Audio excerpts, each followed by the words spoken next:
Fil-qawra l-mexxej Laburista Joseph Muscat kellem dwar il-proposti fil-manifest elettorali tal-Partit Laburista b'rabta mal-ġlieda kontra l-faqar li qal qed jerġa' jolli rasu. Statistika tal-Unjoni Ewropea turi kif 88,000 persuna jinsabu fil-faqar jew inkella qegħdin f'riskju ta' faqar. L-an ta' gvern ġdid huwa li jeqret il-faqar permezz ta' tkabbir ekonomiku biex il-ġid li jinħoloq ikun jista' jitqassam aħjar, bl-ikbar priorità tkun li jinqeret il-faqar minn fost it-tfal. L-ikbar priorità ħatkun dik illi niġġieldu il-faqar fost it-tfal. Dik hija l-priorità tagħna f'din il-ġlieda għaliex nemmnu illi ma jistax ikun illi jibqa' ikonna dawn l-ammonti ta' tfal illi minn statistika uffiċjali jirriżulta li qegħdin f'households f'riskju ta' faqar.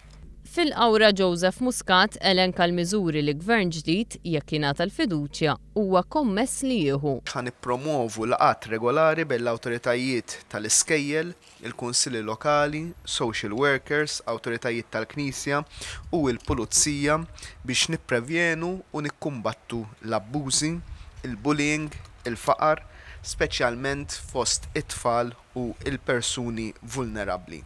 Flimkien mal-kunsilli lokali wkoll jiġu żviluppati aħjar is-servizzi ta' outreach fil-komunità.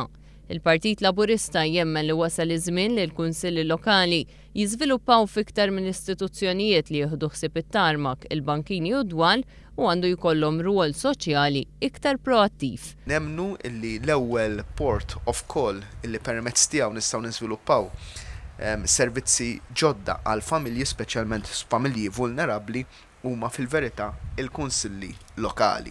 Mill-lat finanzjarju jkunu aġġornati thresholds tas-servizzi soċjali biex dawn ikunu realistiċi fejn waqt li jibqgħu jingħataw l-għajnuna dawk li għandhom bżonn jitnaqsu dawk f'riskju ta' faqar.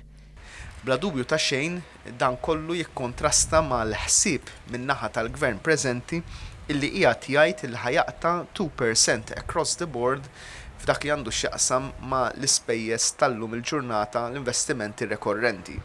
Tajjeb, infakkar li jekk din it-2% cut tiġi imqiegħda fil-qasam tas-servizzi soċjali, ifisser li s-servizzi soċjali il-budget tiegħu jonqos b'34 miljun euro fis-sena. Xi ħaġa li l-gvern għadu ma ġustifikax kif ħajkun qiegħed jagħmel. Bl-istess mod mhux aċċettabbli li jonqsu b'madwar 10 miljuni il-flus allokati għall-edukazzjoni li hija wkoll għodda li tintuża biex jitnaqqas il-faqar għal Joseph Muscat. Għodot oħra li jintużaw minn gvern ġdid fil-ġlieda kontra l-faqar huma l-Active Labour Market Policies, proposta tal-UHM u li dwarha hemm ftehim mill-partijiet kollha fejn persuni fuq benefiċċji soċjali jkunu mħajra b'mod proattiv permezz ta' skemi partikolari biex jidħlu fid-dinja tax-xogħol. Il-Partit Laburista jemmen li dan huwa mod ta' kif tista' ssir ġlieda fatwali kontra l-faqar, temm jgħid Joseph Muscat.